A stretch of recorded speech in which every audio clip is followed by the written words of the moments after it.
Hi again. My camera ran out of memory, so I had to stop the, well, I didn't stop the video, it stopped itself. So I'm having to start over. Well, actually not start over. What I'm going to do is try to continue from where I left off and see if I can pick this back up.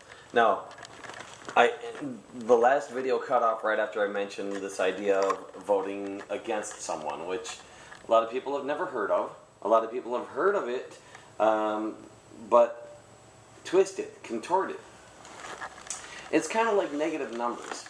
We're taught early in grade school that there's no such thing, and you simply can't subtract a big number from a smaller one. It just doesn't work. And then later on, we're taught how to simulate negative numbers by applying rules to positive numbers and labeling some of them as negative. It really doesn't quite give people the full concept.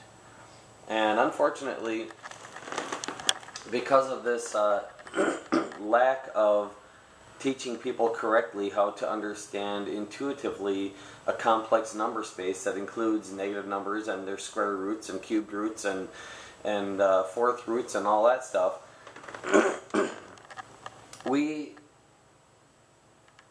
teach people at a very young age to not be able to easily comprehend certain concepts. And voting against somebody is one of them. I don't think it's any coincidence that public schools condition people to not be able to easily understand this idea of voting against someone. However, people are waking up. Society is waking up. It's been getting over the years easier and easier to find people who can understand what voting against someone is with a short explanation, or who've already heard of it and know what it is. So, let's go from there. Now, I was talking about the fact that people are all different. The fact that our public schools have been trying to change this, that our government's been trying to change it, that we're basically being turned into a herd of cattle. I'm sure you've already heard that. Now, there are people that have tried to fix this. The Libertarian Party was originally founded by anarchists, as I understand it, for the purpose of having a party out there that would represent the idea of anarchy and slowly work it into the government. Now, you can't really slowly work anarchy into the government and expect it to ever be complete, but you could maybe get a little closer to it that way. The problem is, it got taken over by, not completely, but I mean to a large extent, it got taken over by forces other than the government that would like to have a little more power, or a lot more power, and would love to see the government get smaller so that they could do that. That sort of defeats the purpose. Now, as for candidates that are out there trying to do good, some got it right, some don't. Some got some things right and not other things. I keep hearing people say things like, well, you're the reason my candidate can't win. Your attitude, thinking that voting for a less likely to win candidate is only going to take away your right to vote for someone, to keep someone else out. That it's all your fault. It's like, no, I get it. I understand that voting for someone to keep someone else out is the problem, but it isn't going to do our world or our country any good if I, as an individual,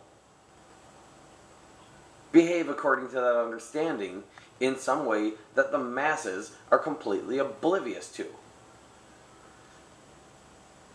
Now, I want to make one thing really clear.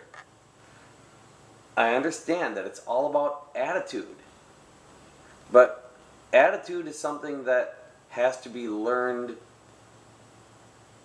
by the individual. You can't teach attitude to everyone at once, because everybody's different, everybody's unique. And if you want everybody to have the same attitude, forget it. It's not going to happen, nor would we really want that. Which brings me to a point that's extremely important. No solution will ever work on a large scale if it requires everyone to cooperate. This is extremely important. No solution to any problem, to anything, will ever work if it requires everyone on a large scale to cooperate. This is where government comes in. Government shouldn't be there to control the masses. Government should be there to take care of those rogue entities that we can expect to happen because we're all different, and make sure that they don't become so powerful that the rest of us